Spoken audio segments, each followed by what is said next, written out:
നമസ്കാരം, എല്ലാവർക്കും എൻ്റെ ചാനലിലേക്ക് സ്വാഗതം. ഇന്ന് ഞാൻ കടല കൊണ്ടുള്ളൊരു വിഭവമാണ് ഉണ്ടാക്കാൻ പോകുന്നത്. കടലപ്പൊരി അല്ലെങ്കിൽ കടലവട എന്നൊക്കെ പറയാം. ആദ്യമേ ഞാനൊരു കാര്യം പറയട്ടെ, ഞാൻ വലിയ കുക്കൊന്നുമല്ല. അടുക്കളയിൽ ഉണ്ടാക്കുന്ന എളുപ്പത്തിലുണ്ടാക്കുന്ന ചില ഐറ്റംസ് ഞാനിങ്ങനെ നിങ്ങൾക്കും കൂടെ ഷെയർ ചെയ്യുന്നു എന്ന് മാത്രമേ ഉള്ളൂ. ഇപ്പോൾ ഇതിനായിട്ട് നമ്മൾ യൂസ് ചെയ്യേണ്ടത്, നമുക്ക് കടല ഇഷ്ടംപോലെ കടല ഇപ്പോൾ കിട്ടുന്നുണ്ട്. കിറ്റ് വഴിയൊക്കെ കടല ഇഷ്ടംപോലെ കിട്ടുന്നുണ്ട്. എല്ലാവരും കടലക്കറിയോട് താല്പര്യമുള്ള ആളുകളായിരിക്കില്ല. അപ്പോൾ അങ്ങനെയുള്ളപ്പോൾ നമ്മൾ ഇങ്ങനൊരു വിഭവം ഉണ്ടാക്കുകയാണെങ്കിൽ വീട്ടിലെല്ലാവർക്കും ഇഷ്ടപ്പെടും. ചായയുടെ കൂടെയൊക്കെ കഴിക്കാവുന്നൊരു സംഭവമാണ്. എല്ലാവർക്കും നന്നായിട്ട് ഇഷ്ടപ്പെടുന്ന സാധനമാണ്, പ്രത്യേകിച്ച് കുട്ടികൾക്ക്. അപ്പോൾ ഇതിനായിട്ട് നമ്മൾ നന്നായിട്ട് കടല ഒരു 8 മണിക്കൂറെങ്കിലും വെള്ളത്തിലിടണം. ഒരു കപ്പ് കടല എടുത്തിട്ട് 8 മണിക്കൂർ വെള്ളത്തിലിടുക. അതിനുശേഷം നന്നായിട്ട് വാഷ് ചെയ്തെടുക്കുക. അപ്പോൾ ഞാൻ നന്നായിട്ട് വാഷ് ചെയ്തെടുത്തിട്ടുണ്ട് കടല. ഇത് നന്നായിട്ട് വെള്ളം പോകണം കേട്ടോ. ഒട്ട് വെള്ളം ഇല്ലാണ്ട് വേണം നമുക്കിത് അരച്ചെടുക്കാനായിട്ട്. അപ്പോൾ ഞാനിങ്ങനെ പ്ലാസ്റ്റിക്കിൻ്റെ പാത്രത്തിലിട്ടിട്ടേക്കാണ്, വെള്ളം പോകാൻ വേണ്ടി ചെയ്തതാണ്. അതിനുശേഷം ഞാൻ ഈ കടല ഒരു തുണി, കോട്ടൻ്റെ ടവലിനകത്ത് ഞാൻ വിരിച്ചിട്ടേക്കാണ്. അത് നമുക്ക് വെള്ളം തോർന്ന് കഴിയുമ്പോൾ ആവശ്യത്തിന് കടലയെടുത്ത്, ഞാനിപ്പോൾ ഇച്ചിരി കടല കൂടുതൽ വെള്ളത്തിലിട്ട് കേട്ടോ. ഞാൻ 2 ദിവസമായിട്ട് ഇത് ഉണ്ടാക്കിയത്. അപ്പോൾ നമുക്ക് ആവശ്യമുള്ള കടല എടുത്താൽ മതി. എന്നിട്ട് അത് ഒരു മിക്സിയുടെ ജാറിലിട്ടിട്ട് അത് പതുക്കെ ഒന്ന് ചതച്ചെടുത്താൽ മതി കേട്ടോ. ജസ്റ്റ് ഒന്ന് ചതച്ച് കിട്ടിയാൽ മതി നമുക്ക്. കാരണം ഇത് നല്ല ക്രിപ്സി ആയിട്ടിരിക്കും, ഒരുപാട് അരയാണ്ടിരിക്കുന്നതാണ് നല്ലത്.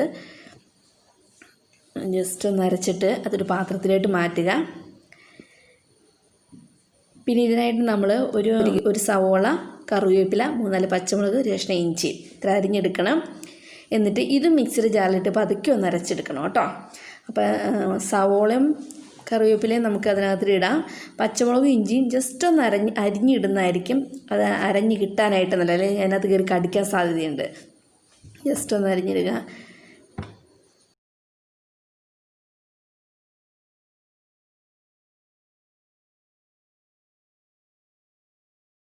ഇനി ഇതിനകത്തിട്ട് നമുക്ക് 1 സ്പൂൺ മുളക് പൊടി ചേർക്കാം.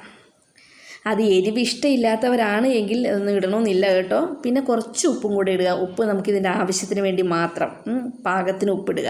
അപ്പോൾ ഞാനിപ്പോൾ അത്യാവശ്യം നന്നായിട്ട് പച്ചമുളകും ഇട്ടിട്ടുണ്ട്, മുളക് പൊടി ഇതിനകത്ത് ഇട്ടിട്ടുണ്ട്. എനിക്ക് എൻ്റെ ഫാമിലി എല്ലാവരും തന്നെ എരിവ് ഇഷ്ടപ്പെടുന്ന ആളുകളാണ്. നിങ്ങൾ കുട്ടികളൊക്കെ ആണെങ്കിൽ അതനുസരിച്ച് എരിവ് കുറച്ചെടുത്താൽ മതി. ഇപ്പോൾ അതെല്ലാം തന്നെ അരഞ്ഞിട്ടുണ്ട്. ഇഞ്ചിയൊക്കെ നമ്മൾ അരിഞ്ഞിട്ട കാരണം അതിനി കടിക്കത്തില്ല, നന്നായിട്ട് അരഞ്ഞ് കിട്ടിയിട്ടുണ്ട്. ഇപ്പം നമ്മൾ ആദ്യം എടുത്ത് വെച്ച കടലയിലോട്ട് ഇപ്പം ഈ ചതച്ചെടുത്ത സവോളയുടെ മിക്സ്ചറും കൂടി ഇട്ടിട്ട് നന്നായിട്ട് മിക്സ് ചെയ്തെടുക്കണം. കൈ കൊണ്ട് നന്നായിട്ട് മിക്സ് ചെയ്താൽ മതി കേട്ടോ.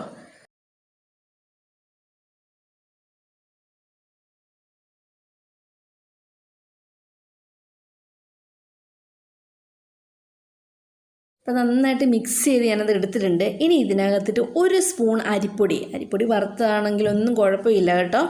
1 സ്പൂൺ അരിപ്പൊടി ഇട്ട് കൊടുത്തു കഴിഞ്ഞാൽ ഒരു കുറച്ച് മുറുക്കം കിട്ടാൻ വേണ്ടിയിട്ട് നമ്മൾ ചെയ്യുന്നതാണ്. നമ്മൾ 1 സ്പൂൺ അരിപ്പൊടിയും കൂടി ഇട്ടിട്ട് നന്നായിട്ട് മിക്സ് ചെയ്ത് കൊടുക്കുക വീണ്ടും. കാരണം ഇപ്പോൾ നമ്മൾ മിക്സ് ചെയ്ത് അതിലോട്ട് കുറച്ച് അരിപ്പൊടിയും കൂടി ഇട്ട കാരണം ഒന്നുകൂടെ നന്നായിട്ട് മിക്സ് ചെയ്യുക. നന്നായിട്ട് മിക്സ് ആയിട്ടുണ്ട് കേട്ടോ. ഇനി ഞാനിത് നമ്മൾ ഈ പരിപ്പ് വടയ്ക്കൊക്കെ എടുക്കുന്ന പോലെ ഉരുട്ടിയിട്ട് പരത്തിയെടുക്കും. കണ്ടാ നമുക്ക് ഇഷ്ടപ്പെട്ട സൈസിൽ അത് കിട്ടും അന്നേരം. പിന്നെ ഇതിൻ്റെ സൈസ് എന്ന് പറയുന്നത് നമ്മുടെ ഇഷ്ടമാണ്. ഒരുപാട് കട്ടി ഇല്ലാണ്ടിരിക്കുന്നതാണ് നന്നായിട്ട് മുരിഞ്ഞ് വരാൻ നല്ലത്. ഇതിപ്പോൾ ഞാൻ അത്യാവശ്യം സൈസ് കൊടുത്തിട്ടുണ്ട് കേട്ടോ. ഇതിന് പരിപ്പ് വടയ്ക്ക് എടുക്കുന്ന പോലെ തന്നെ പരത്തിയെടുത്ത് ഇനി ഞാനിത് ഗ്യാസ് അടുപ്പിൽ, ഞാൻ തൽക്കാലം ഒരു ചീൻചട്ടിയാണ് യൂസ് ചെയ്തത്. നിങ്ങൾക്ക് ഇഷ്ടമുള്ള ഫ്രൈ പാൻ എടുക്കാം കേട്ടോ. ചീൻചട്ടി എടുത്ത് അതിനകത്ത് ആവശ്യത്തിന് ഓയിൽ ഒഴിക്കുക. ഓയിൽ നന്നായിട്ട് തിളച്ച് നല്ല ചൂടായി കഴിഞ്ഞതിന് ശേഷം മാത്രം നമ്മൾ അതിനകത്തിട്ട് ഇതെടുത്തിട്ട് കൊടുത്താൽ മതി. 2 വശവും മറിച്ചും തിരിച്ചും ഇട്ട് നന്നായിട്ട് മൊരിച്ചെടുക്കുക.